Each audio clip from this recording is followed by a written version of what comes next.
news of the day. Mr. Zimmerman, have you made a decision as to whether or not you want to testify in this case? With values that never die. There are certainly a lot of controversies or scandals brewing right now when it comes to the Obama administration. This is American Heartland with Dr. Grace. Dealing with the federal government is not always high-tech, and it's not always user-friendly. The stories that matter. This is a massive escalation in the tension here in Egypt. The issues that count. I don't know why the media tries to make this into a sensation. We have never hidden the fact that we supply Syria with weapons. This is American Heartland with Dr. Grace. He's got the red, white, blue flying high on the farm. Semper Fi tattooed on his left arm. Spend a little more in the store for a tag in the back that says USA. Welcome to American Heartland. Thank you so much for joining me as you do every week. It's great to spend some time with you. Well, listen, guys, I've had a rough winter. I've not only had constant car problems, I've also been ill, really sick for the last 2.5 weeks. And perhaps you detected that in the week before last when I sometimes struggled to get some words out. Well, last week I had the good fortune to have a marvelous fill-in, Jeff Cooner. I hope you enjoyed his performance. He is my husband, a brilliant man, a really, really talented speaker. And I was thrilled that he was able to step into my shoes. So thank you, Jeff. And I hope that the audience out there enjoyed his performance. I am feeling a little bit better and itching to get to the stories of the week. The big news of the week is actually not news to any of us who knew it all along. Bowe Bergdahl has at last been charged with desertion. We told you so.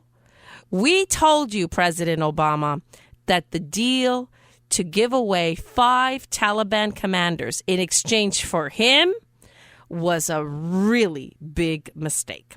Listen to the official notice of the charges.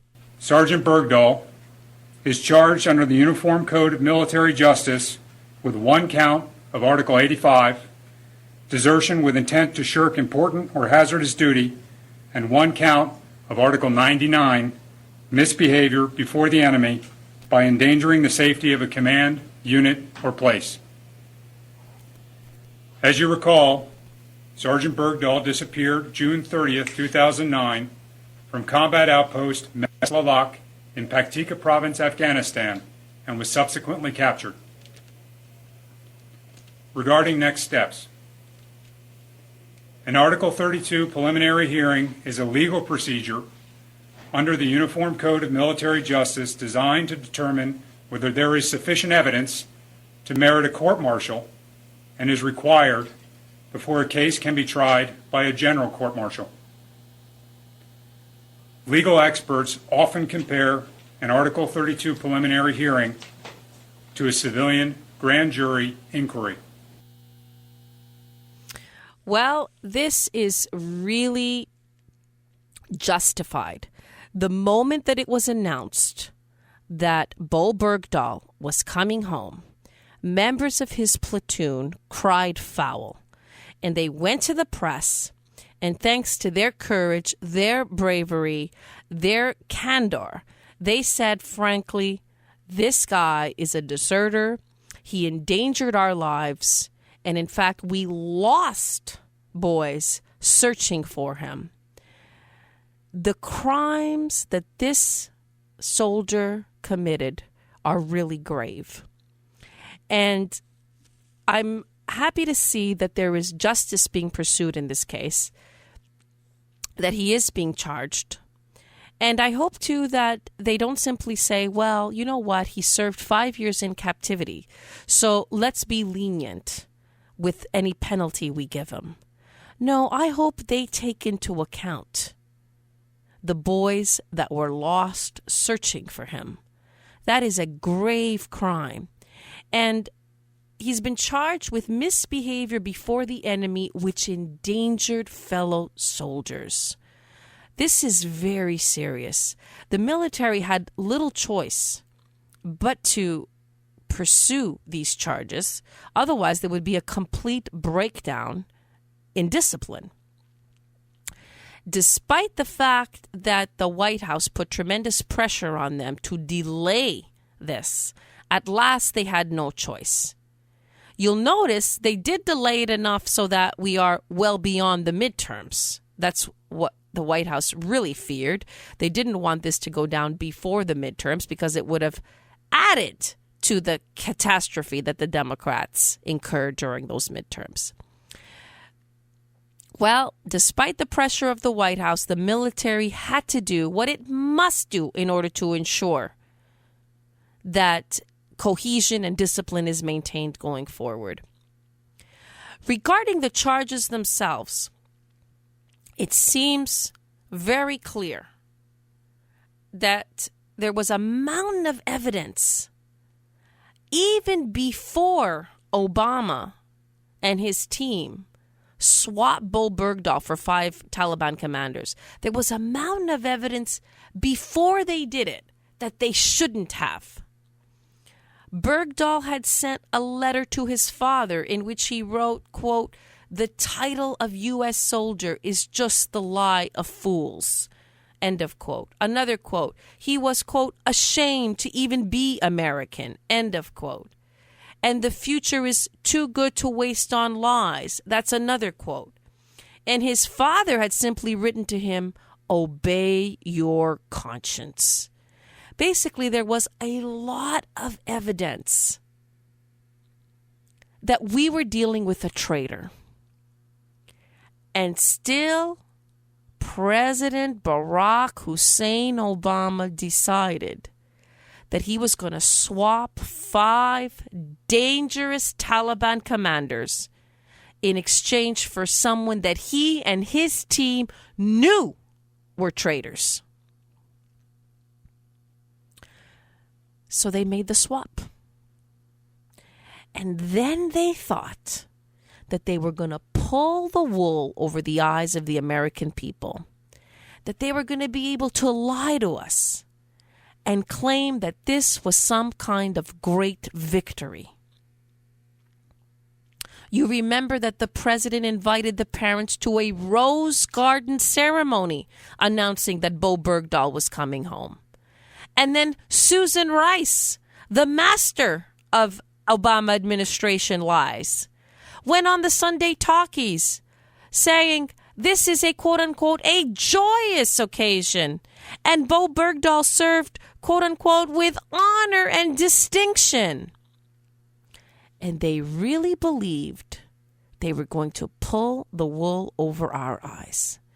That this young man was going to come home, that there was going to be a welcome ceremony in his hometown. And remember, there was plans for that ceremony.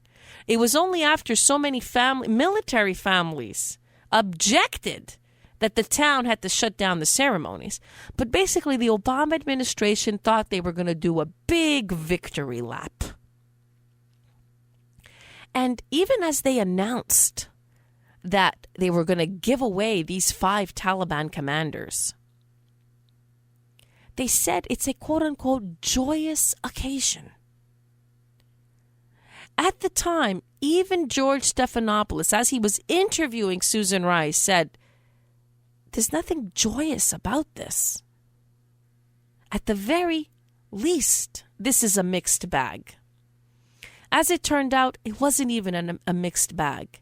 It was a bag of poison, sheer poison, because Obama wanted to do 2 things. Claim a victory of some kind by getting this soldier back.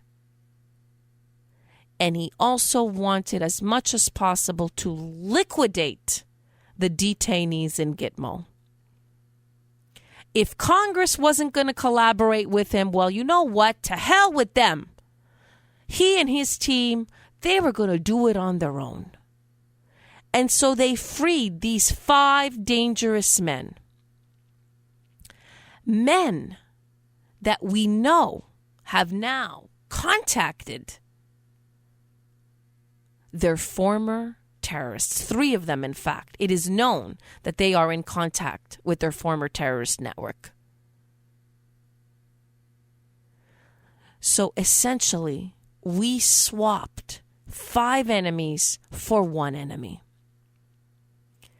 To say that this was a horrible deal is an understatement.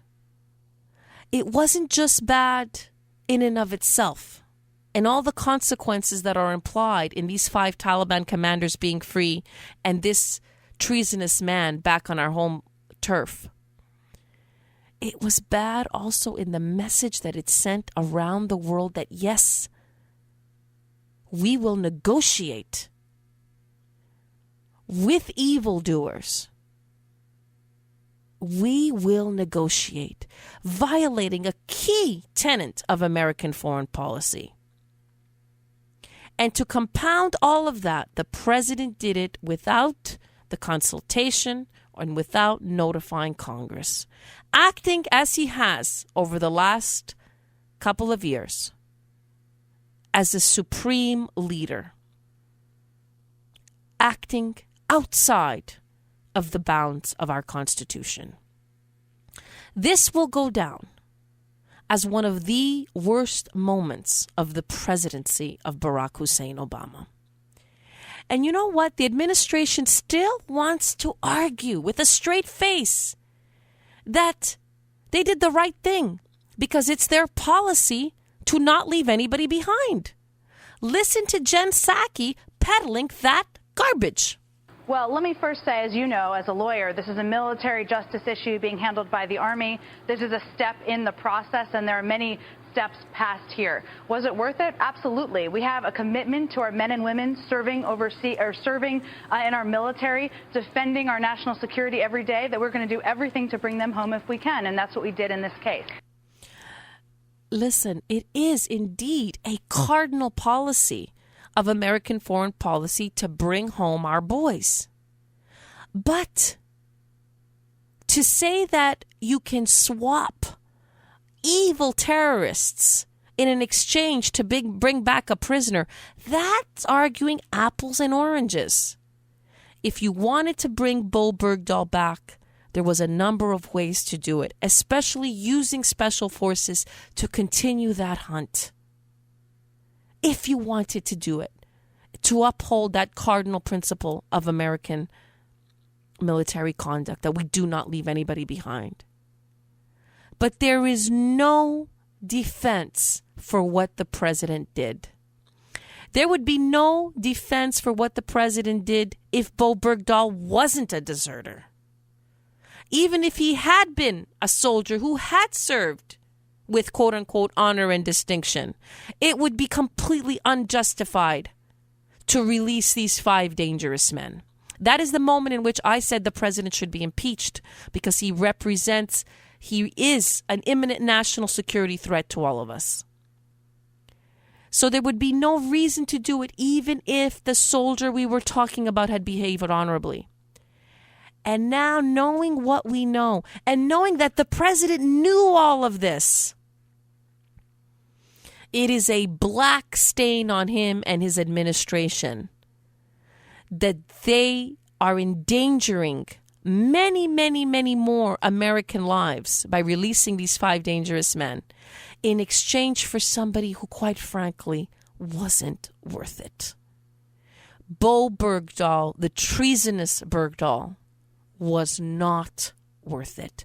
And that's another thing that a commander-in-chief has to weigh in fighting a war. Yes, we leave no man behind. But at every moment, we have to ask the question, what resources are we willing to use in order to obtain what objectives? And in this case, the answer was clear.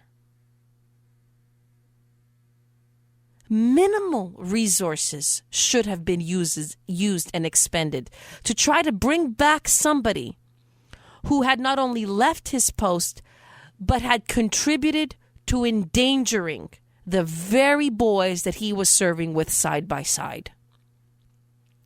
So every step of the way, our commander-in-chief failed us.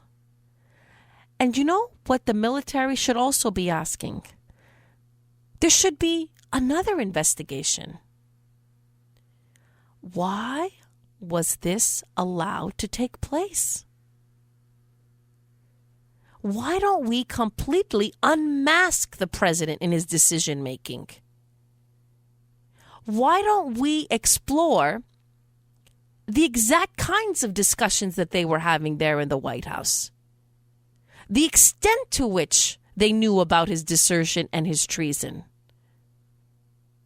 That's a whole other leg of the story that would continue to embarrass the president, because we know that even though he and his team had a lot of information about how treasonous Bergdahl was, they were willing to put all of that under the rug in an attempt to pull the wool over the eyes of the American people, to claim this false victory, and more importantly, to release many members of Gitmo as he possibly could, so he can shut it down without congressional approval.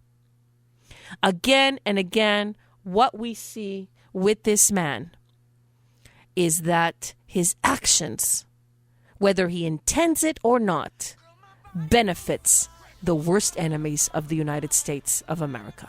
This is Dr. Grace, upholding values that are never going to die.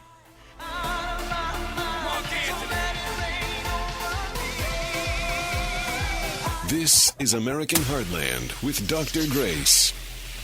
The stories that matter, the issues that count. This is American Heartland with Dr. Grace.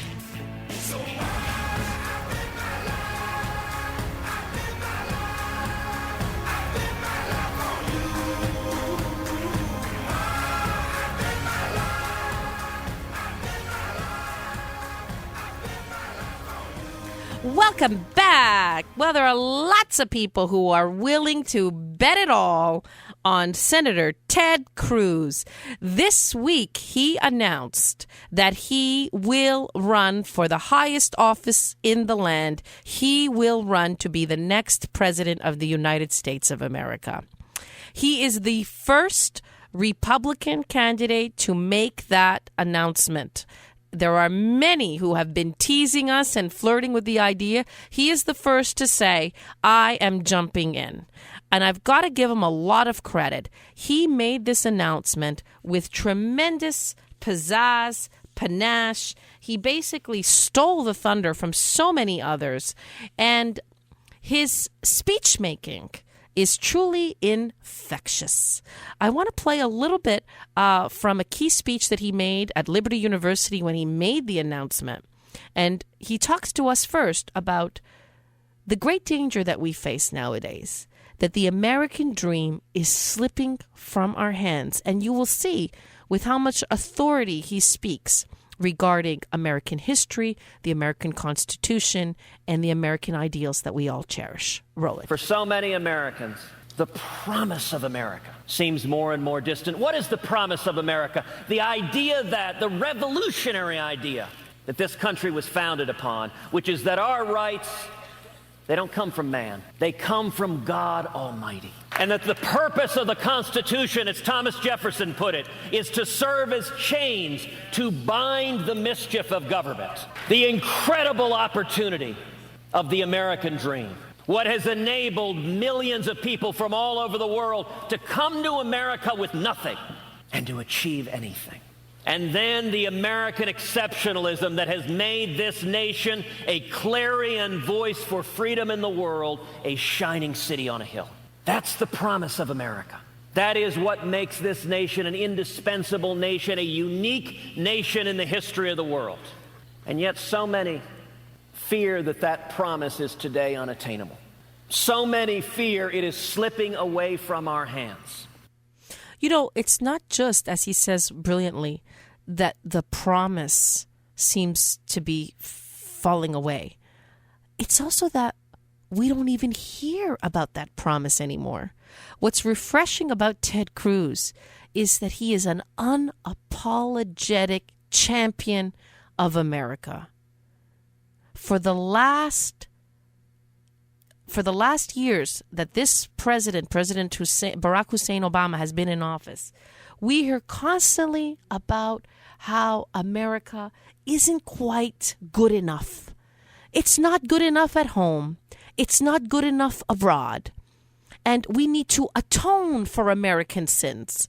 If you think about what President Obama's foreign policy is all about, it's a form of atonement. We've been so bad for so many years, and he's there to make it all right.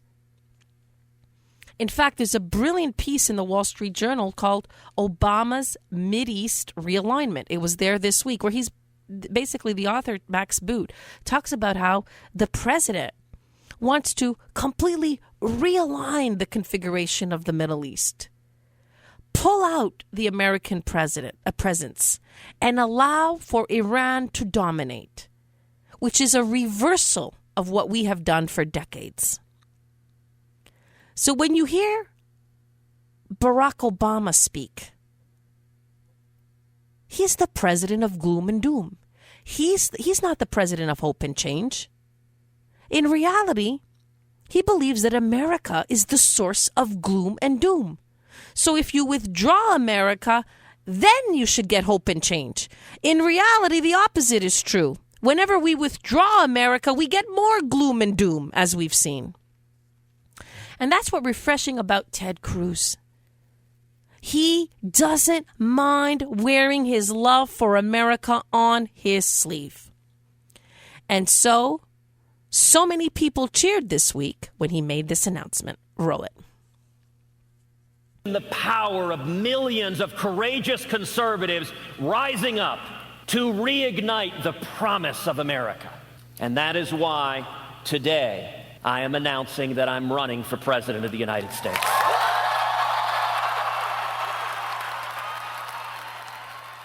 Now, he makes this announcement, and I was pleasantly surprised to notice how even in a blue state, say like Massachusetts, there is a groundswell of populist fervor backing up Ted Cruz.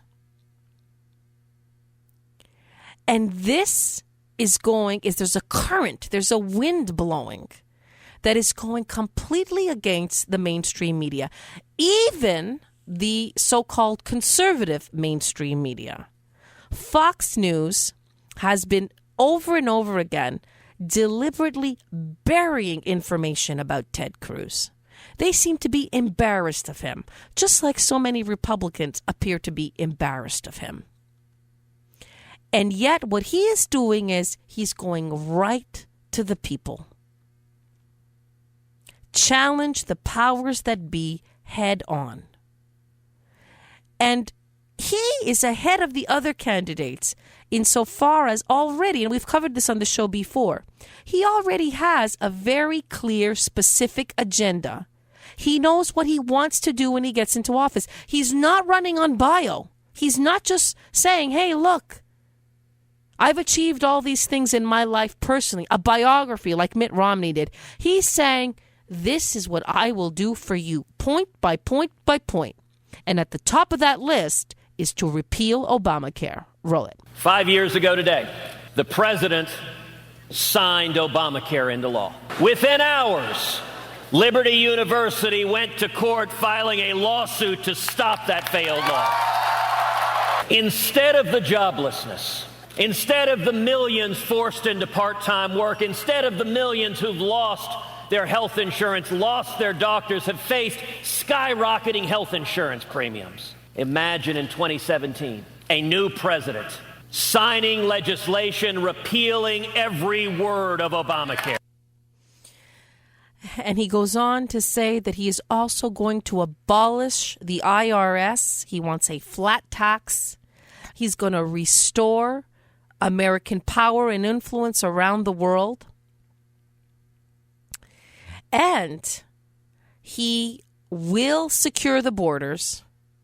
He also said he will work very hard to fix the legal immigration system.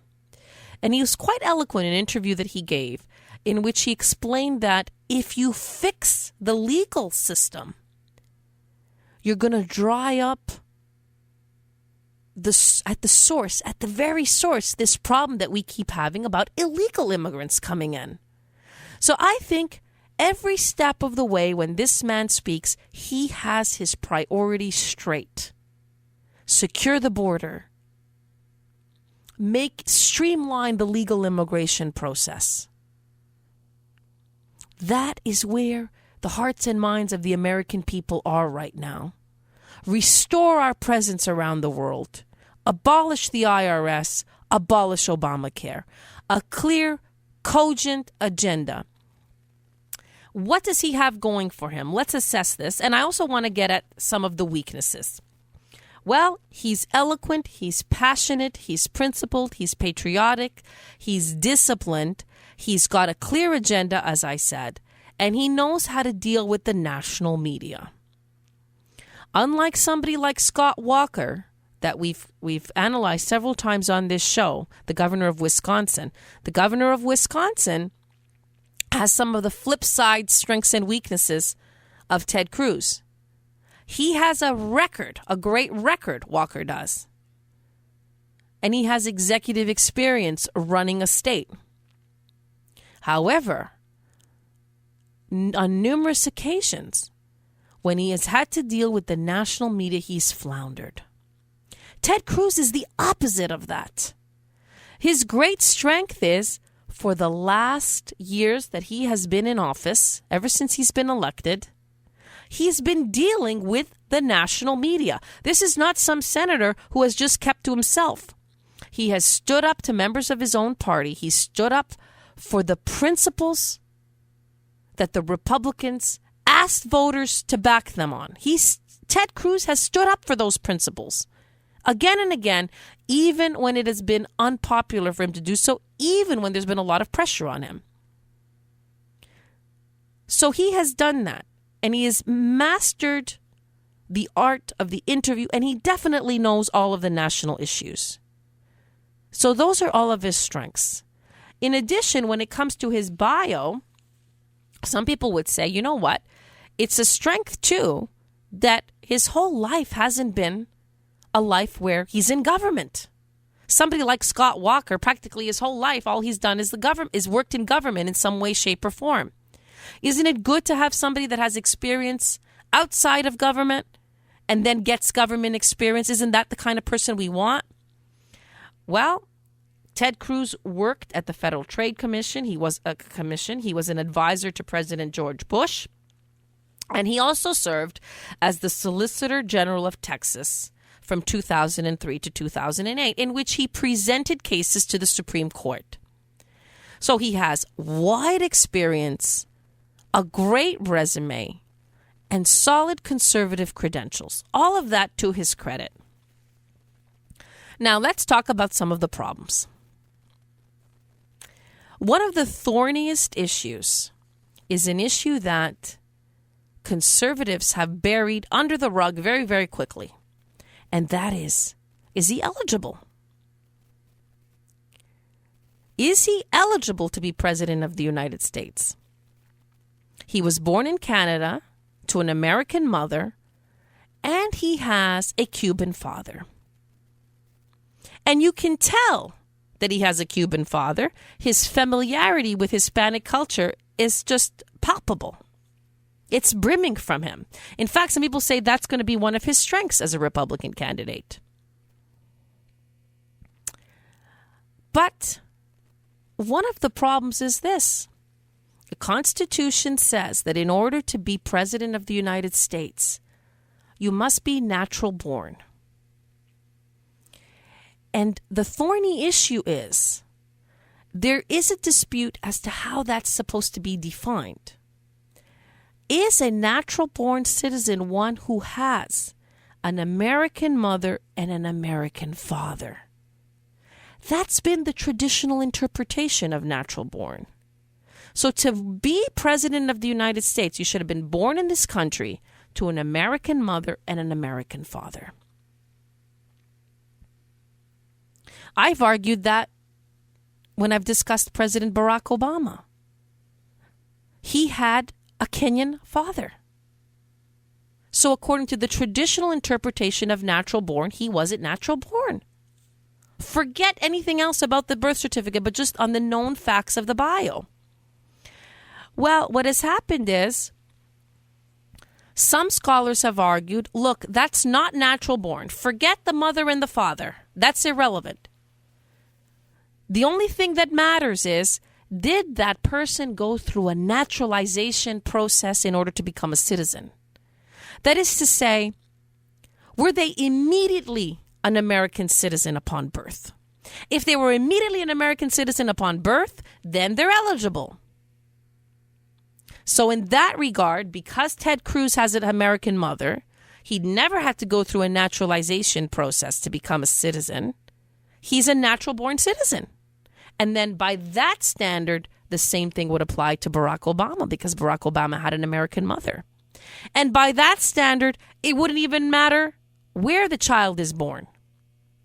Because as long as you're immediately declared an American citizen, then you're eligible.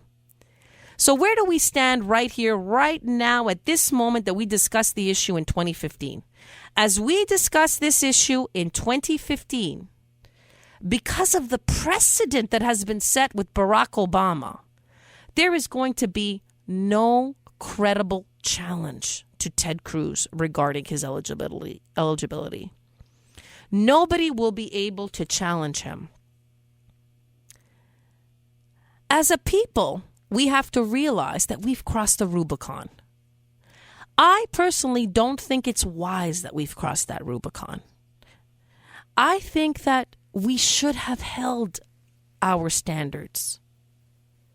That to run for president, you should be natural born with an American mother and an American father and born in this country. I think that as a people, we should be upholding that standard. Because what happens when you have, even if a child is granted citizenship right from the start, and they're technically American,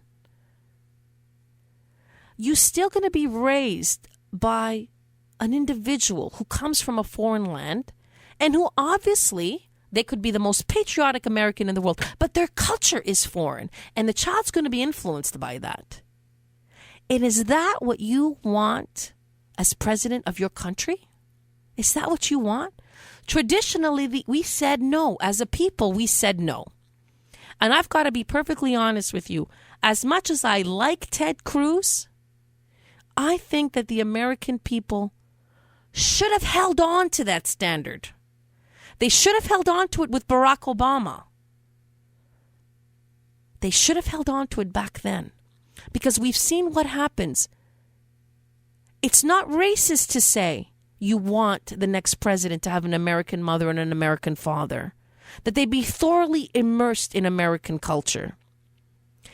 And that even that you want that to go back generations, I respect the people that holds that standard. And in my heart of hearts, that's what I wish the American people were holding on to.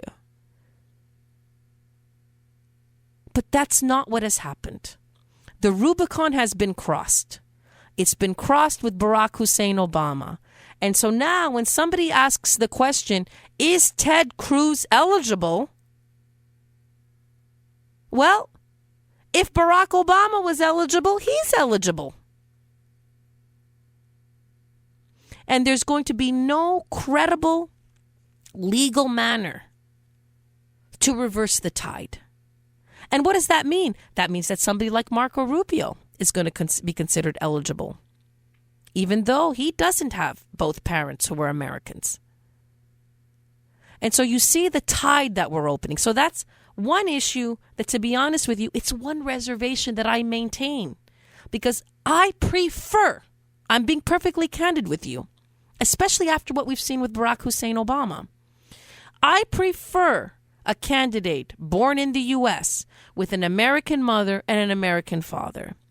And regardless of what everybody else has said, I prefer a candidate, not just who's been a senator like Ted Cruz, because Obama was a senator.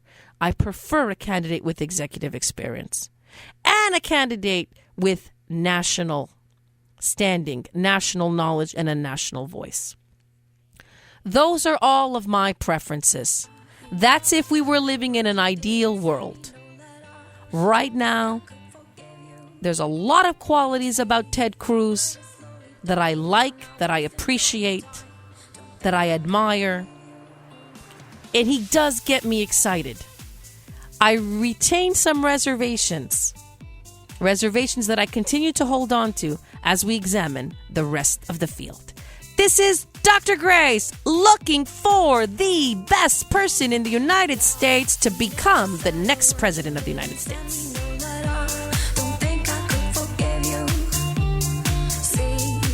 This is American Heartland with Dr. Grace.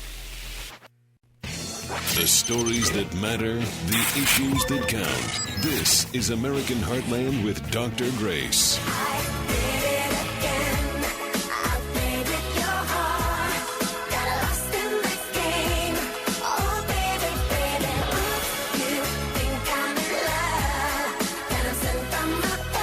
Well, it's becoming a signature song on this show for Hillary Clinton. Oops, she did it again. More scandalous information coming out. There's a report conducted by an inspector general that cites favoritism for Terry McAuliffe, a very, very close confidant and colleague of the Clintons, and Hillary's brother. And the report blasts the Deputy Secretary of Homeland Security, Alejandro Mayorkas, for, quote-unquote, creating an appearance of favoritism and special access as a result of unusual steps he took while serving as Director of U.S. Citizenship and Immigration. Basically, what does this report say? It says that Mayorkas expedited visas to folks that Hillary Rodham Clinton's brother wanted a visa given to because it would be good for his business interests. And the report also says that Mayorkas was involved in trying to win funds for an electric car company called Green Tech Automotive. And he was working with McAuliffe to try to win these funds. What does all of this amount to? It amounts to what we know the Clintons doing. Breaking laws, getting around rules in order to give special deals to family members and friends. The Clintons are known for that. They've been doing it since their days in Arkansas. Now, Hillary has been in the news, and it's all been bad news for her for weeks. From all the information coming out about what she has done with the Clinton Foundation, money being taken by foreign governments, by the Clinton Foundation while she was Secretary of State. Emails destroyed after she left office. Forms that she was required to sign saying that she had given back all government documents. No, she didn't sign them. All of this amounting to the Clintons doing what they've been doing for years. You know what that is? Committing white-collar crime to enrich themselves. And they've gotten away with it. That is how pathetic we as a republic have become.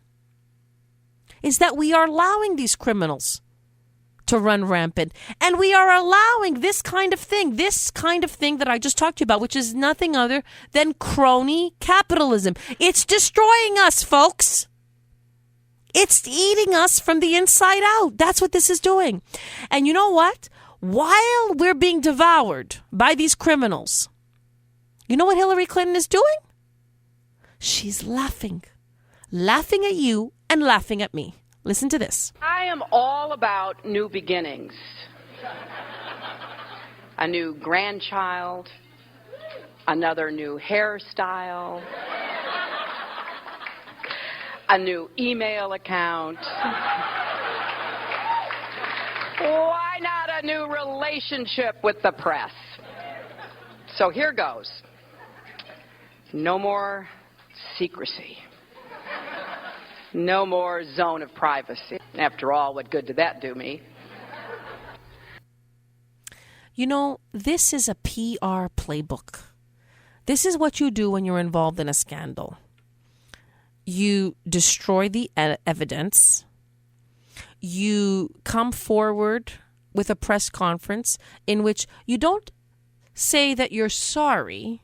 You don't actually take on full responsibility, but you state that you could have done things a little bit different, which is what she did. Then you come out with statements saying the matter has been looked into and it's been resolved. And then you start making light of it. Like it wasn't a big deal. It wasn't a big issue. Also to imply it's already in the past. It's already behind us.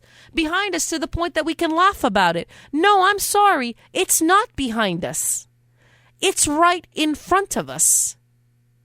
And it's peering into our future if she becomes the leader of the Democratic Party and, God forbid, the leader of this country. It is incumbent upon every single one of us to keep this drumbeat alive. I'm not done with your emails. Those emails belong to me. They belong to you. Those are the people's emails. She was working as Secretary of State. She's the one that blurred the lines by having an email that had both the personal and the public. And you see how convoluted the whole thing is? What about those emails that involved her brother and everything that her brother was doing? Is that a personal email or a public email? You know what? It's a public servant misbehaving. And that's why she deleted 30,000. It is up to all of us to tell Hillary Clinton, this is no laughing matter. Don't you joke about this. No more secrecy. No more zone of privacy. As though she's come clean and answered all the questions. You know, in that press conference that she gave when she explained that she had a private email server, she didn't even take many questions. She hasn't even begun to answer our questions on all of this. And she hasn't even begun to answer our questions on what she did and what she knew and when she knew it on Benghazi. And that's a situation in which other people died. This is no laughing matter. And you know, my producer said as we're coming in from the break, I can't believe the press was laughing with her. I can't believe that the press is letting her getting away with it. What we do know is some members of the press are investigating her. Even the left-wing press, some members of the left-wing press are investigating. And you know why that is? That is because there is a rupture in the Democratic Party right now. There's a fissure. And we know because Ed Klein reported in the New York Post. Guess who the source of all those leaks have been? Who was in the know while Hillary Clinton was Secretary of State? Who had so much damaging information that has recently come forward? Obama did, and Valerie Jarrett did. And Ed Klein reported in the New York Post that the source of so much of this bad news for Hillary Clinton is coming from Valerie Jarrett. So there's a fissure in the Democratic Party, and that rupture is the reason that, at least for now, you have pieces in the New York Times, in the Washington Post, where some journalists are saying to Hillary Clinton, this is no laughing matter. One journalist in particular, Ron Fournier, has been very strong. This is no laughing matter. This is serious. This should force her out as a candidate. This should put her behind bars, I'm saying. However, this week, guess who went to the White House and had a private meeting with Barack Obama? Hillary Clinton. I wish I could have been there. I'm sure you all wish you could have been there. But I can take a lucky guess that she definitely told him, all these leaks coming from Valerie Jarrett, they better stop. Because if those leaks don't stop, I've got information I can unload on you. So despite all the pretenses about Barack Hussein Obama and Hillary Clinton being one big happy family, we know that right now they're at war with one another as the Democratic Party is in a very deep divide. This is Dr. Grace holding Hillary Clinton's feet to the fire.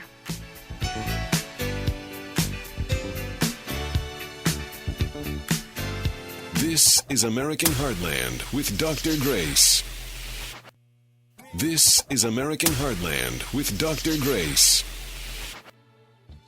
Just shut up, shut up, shut up, just shut up, shut up, shut up, just shut up, shut up, shut it up, just shut up, shut up, shut up, just shut up, shut up, shut up, just shut up, shut up, shut up, just shut up, shut up, shut it up, just shut up, shut up. It's time for our world famous Just Shut Up segment, and you're going to love this. Senator Harry Reid, who has led Senate Democrats since 2005, announced this week that he will not seek re-election next year. And that means that a three-decade congressional career is coming to an end. Aww. We're so sad about that.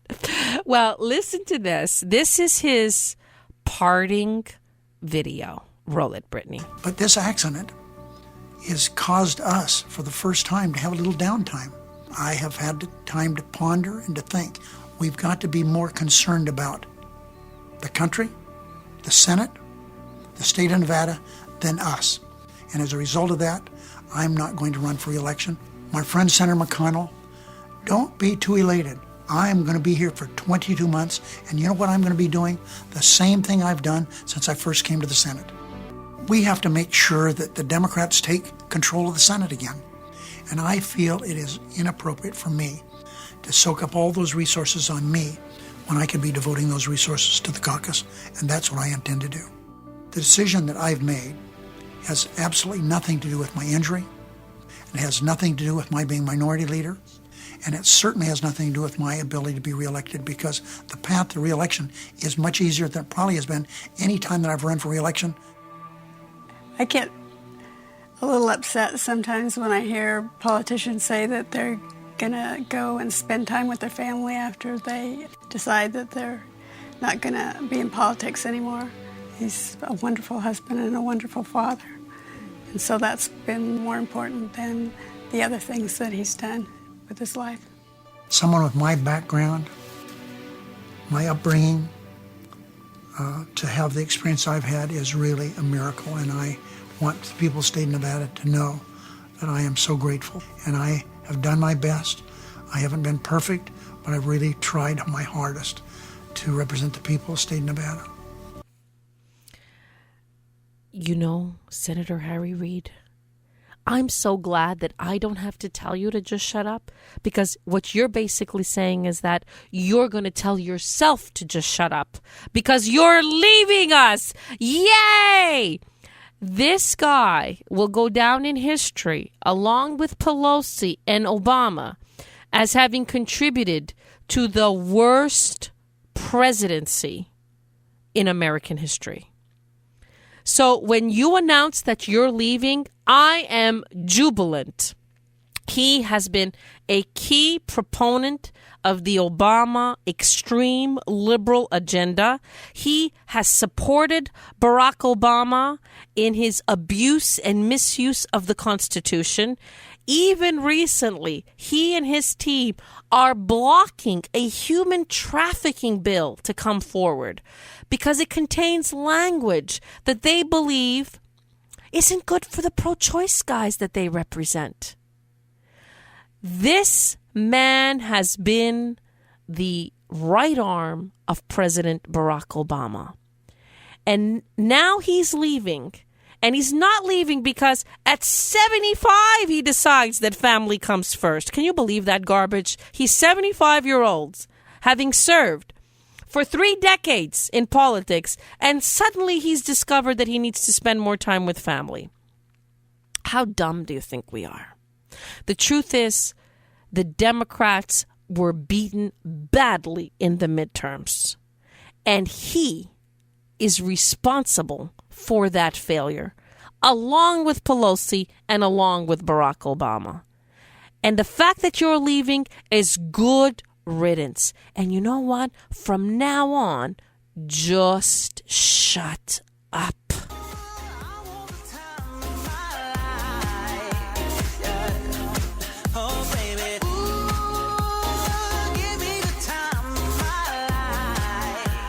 Well, I want to launch a new segment today. It's our grab bag.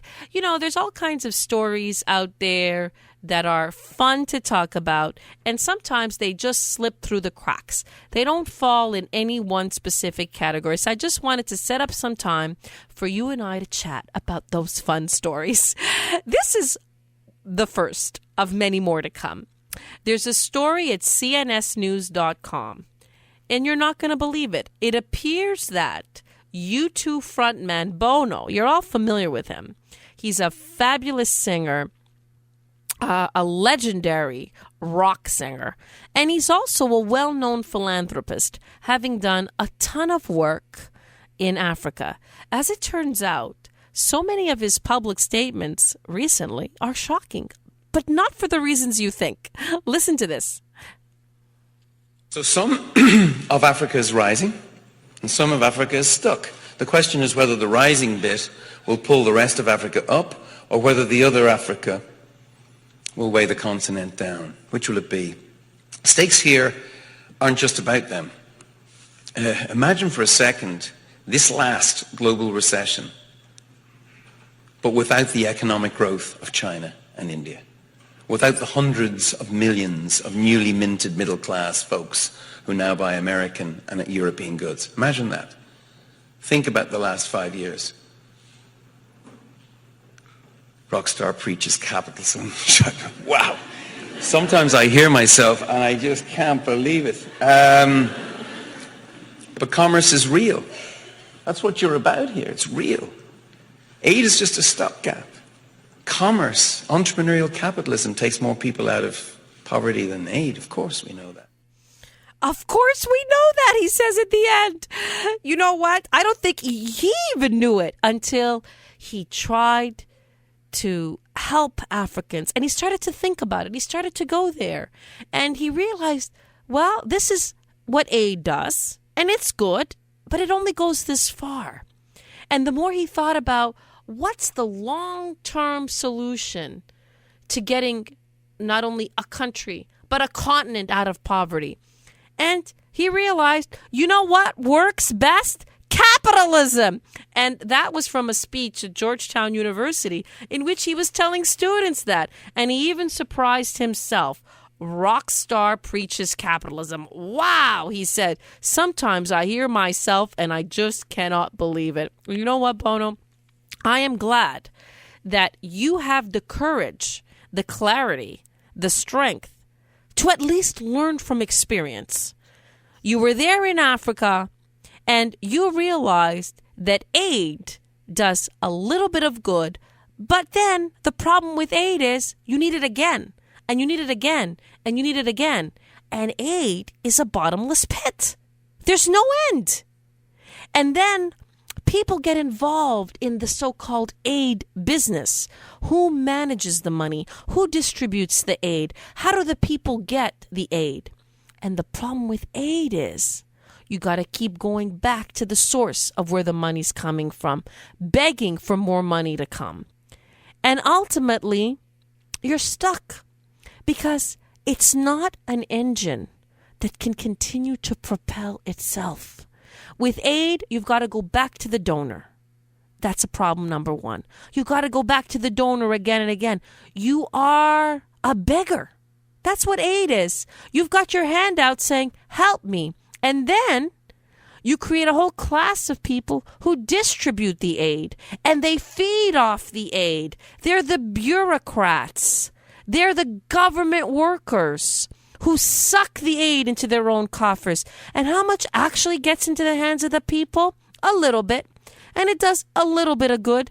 But when you wake up the next day, you've got the same problem. And so Bono realizes, no, the best way is for commerce to come in here.